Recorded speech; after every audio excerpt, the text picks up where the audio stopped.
Vai. Gente, já pode gravar? Pode, vai.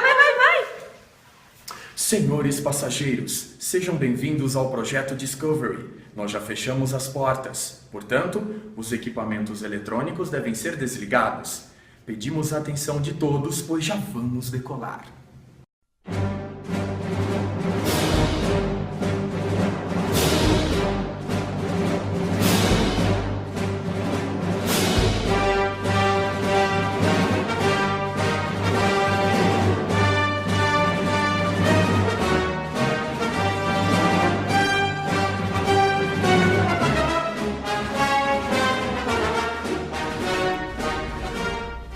Por que o avião precisa percorrer uma grande distância para decolar?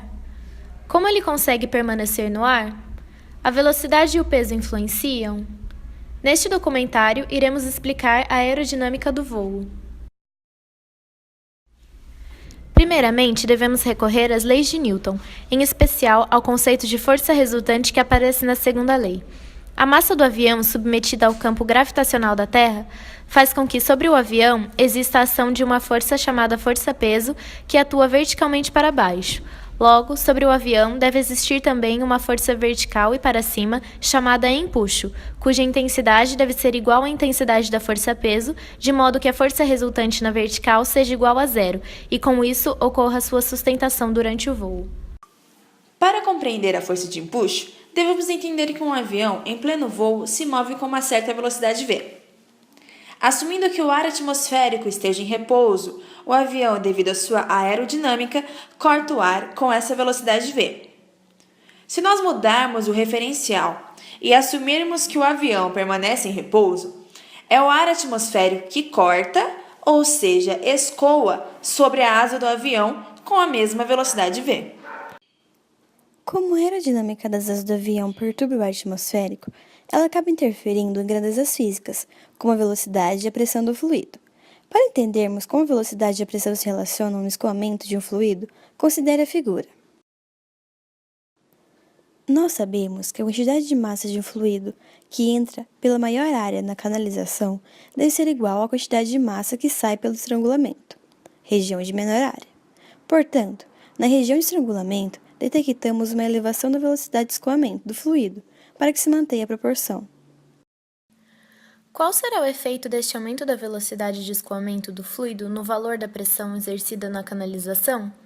Para responder mais essa pergunta, devemos recorrer à equação de Bernoulli.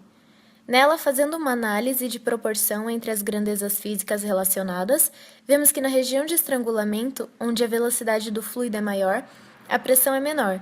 Portanto, constatamos que para regiões com maiores velocidades, a pressão é menor.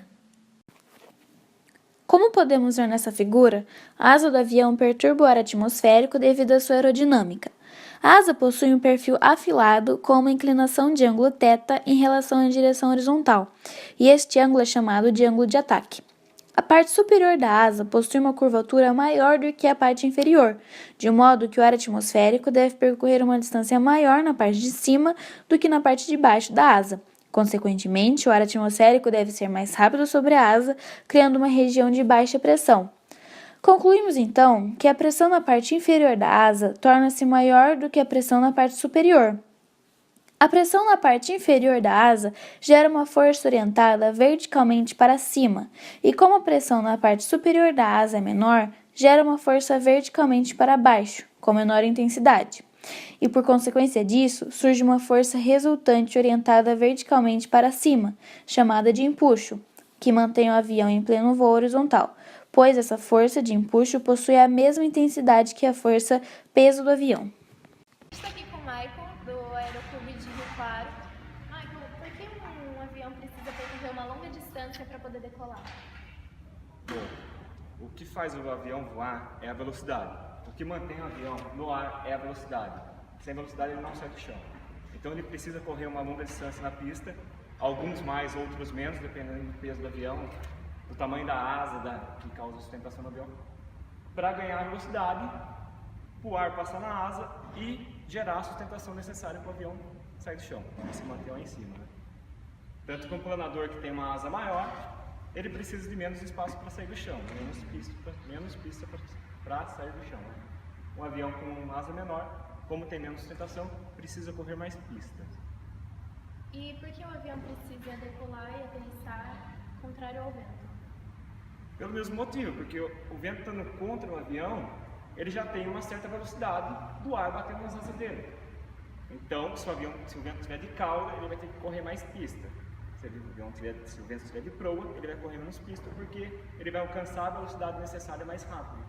Porque diferente de um carro, que a velocidade é marcada pela velocidade que o pneu gira, que a roda gira no chão, o avião não. O avião é em relação ao vento que está batendo nas asas dele.